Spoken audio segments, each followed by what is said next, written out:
Assalamualaikum warahmatullahi wabarakatuh. Di episode kali ini kita kembali menyambung apa yang menjadi pembahasan kita di episode yang lalu. Tanpa menunda waktu, kita langsung ke pembahasan. Kali ini dikatakan bahwa manusia itu sesungguhnya akan terlindungi dari segala kesusahan, diberikan kebahagiaan yang tiada putusnya, tetapi tidak semua manusia yang akan mendapatkan hak istimewa ini, kecuali mereka yang sudah menetapkan diri untuk mencari diri sejatinya lalu duduk sebagai manusia yang mengenal diri sejatinya diri. Jika tidak, mereka dikatakan akan kejatuhan dan merugi besar, sebab hanya berfokus mempercantik, memperindah, membersihkan diri yang luar saja, sedangkan diri yang dalam, yang sejatinya adalah diri yang seharusnya mendapatkan fokus justru tak tersentuh. Tak pernah dilihat, diperhatikan, tak pernah dipercantik, diperindah dan dibersihkan. Tentu alasan ketidakmampuan untuk melihat diri yang di dalam, membersihkan atau mensucikan, serta memperindah atau mempercantik diri ini disebabkan oleh keadaan manusia itu yang tidak mengenal dirinya, dan ketidakmampuan mengenal dirinya dikarenakan tak pernah bersungguh-sungguh dalam hal menuntut ilmu Allah yang sesungguhnya. Dengan kata lain, bahwa manusia itu tak pernah mencari, mengerti, serta memahami akan makna dan arti dari siapa saya, siapa diri, siapa dia, siapa aku, dan siapa kami.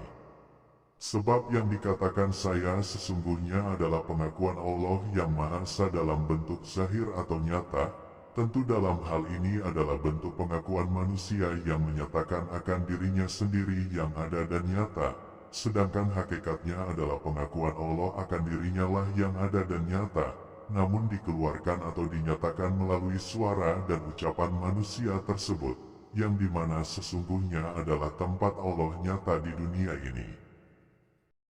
Lalu, yang dikatakan diri adalah rahasia Allah yang mampu berbuat, yang sesungguhnya berkuasa atas diri manusia tersebut, dialah yang di dalam tubuh zahir manusia, yang memiliki sifat hebat, kuasa, benar dan sempurna, namun dikarenakan manusia itu bodoh, maka beranilah manusia itu mengaku akan kehebatan itu, kekuasaan itu, kebenaran itu, dan kesempurnaan itu adalah dari dirinya, dan yang berperilaku serta berbuat itu adalah dirinya sendiri.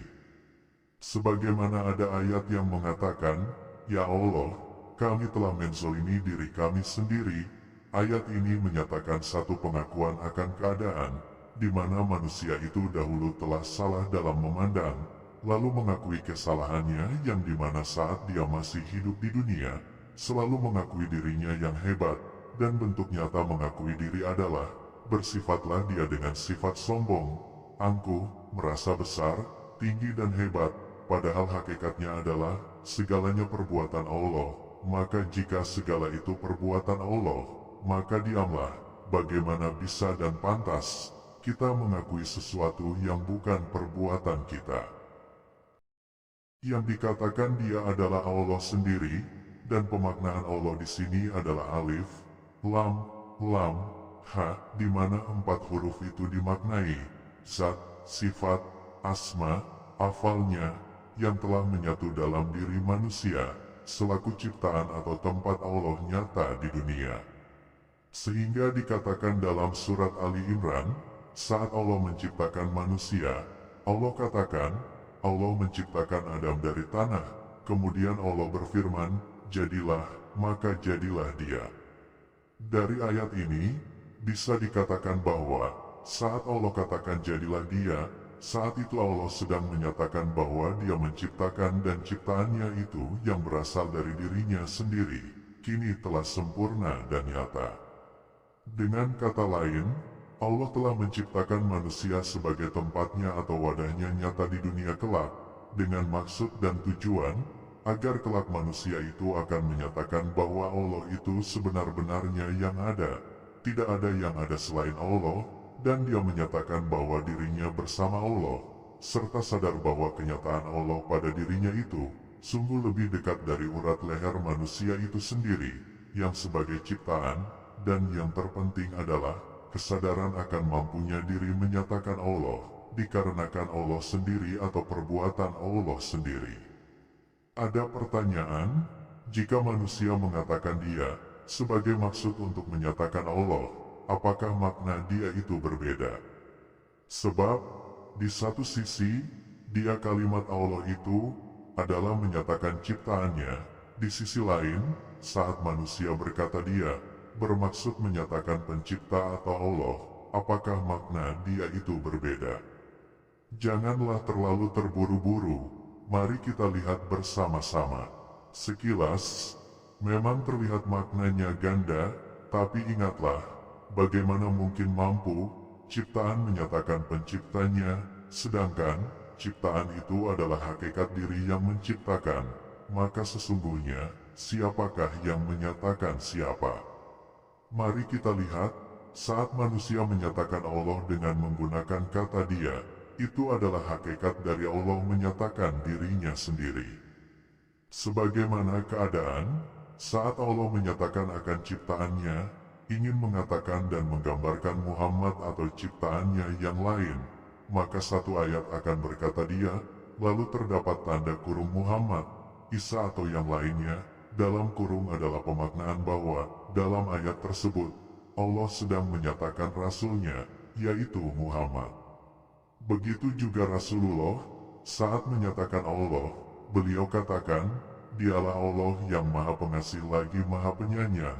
Keadaan saat Rasulullah berkata demikian, hakikatnya adalah, Allah menyatakan dirinya sendiri, melalui tempatnya atau wadahnya, yaitu Rasulullah itu sendiri, bahwa sesungguhnya, dia yang sebenar-benarnya yang memiliki sifat maha pengasih dan penyayang.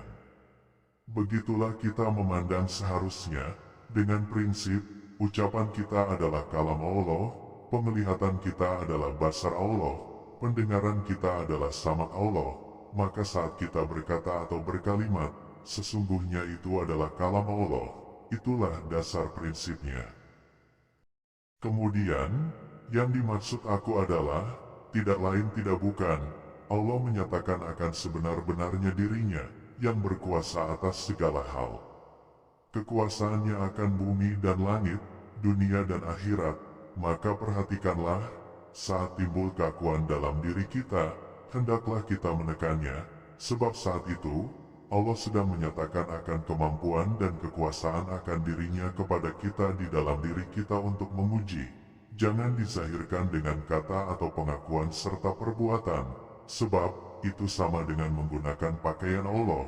Barang siapa yang berani menggunakan pakaian Allah, mereka adalah musuh bagi Allah. Bagaimana tidak? Sebab saat keakuan timbul dalam diri kita, saat itu keakuan Allah lah yang sebenar-benarnya ada. Cukup rasakan, cukup diam. Kita ambil contoh, saat ada suatu pekerjaan yang kita kuasai, lalu orang lain yang mengerjakannya, tapi tidak mampu orang lain itu mengerjakan dengan baik, lalu kita berbangga diri, berbesar diri, berkata, sini aku yang kerjakan, yang begini-begini gampang kalau aku yang kerjakan, atau kita membantu orang, kemudian kita katakan, kalau tidak ada aku, kamu tidak akan bisa seperti ini, dan masih banyak lagi bentuk pengakuan akan keakuan diri yang tidak dapat kita kontrol. Lalu, jika demikian, apakah kita tidak harus membantu orang lain? Tentu jawabannya, tetaplah memberikan bantuan atau membantu, hanya saja, jangan menawarkan diri karena merasa hebat dan sombong, lalu, jangan membantu kemudian menyombongkan perbuatan atau bantuan kita tersebut, sebab itu sama saja dengan kita tak mengakui aku, atau tak mengakui Allah sebagai yang sebenar-benarnya yang mampu melakukan semua hal di dunia ini, melalui diri kita atau manusia. Sehingga, Rasulullah diceritakan, tak dimintai pertolongan maka beliau diam, namun saat diminta bantuan, beliau memberikan segala kemampuannya, dengan kata lain, jika tak disuruh, maka diam, jika disuruh atau dimintakan tolong, maka berikan segala kemampuan kita untuk membantu orang lain. Namun seringnya kita menggunakan keakuan Allah sebagai milik kita, maka tak jarang kita memiliki sifat merasa paling, Ini disebabkan kita bodoh dan buta serta tuli, dan tak mau peduli akan pelajaran serta nasihat-nasihat agama yang telah diajarkan oleh para nabi dan rasul, para wali Allah, ulama dan lain-lain. Dan terakhir adalah kami, kata kami dalam konteks ini, digunakan untuk mengagungkan dan menyatakan orang yang berbicara. Semisal, dalam surat Al-Fat ayat pertama, yang artinya, sesungguhnya kami akan memberikan kemenangan yang nyata bagimu.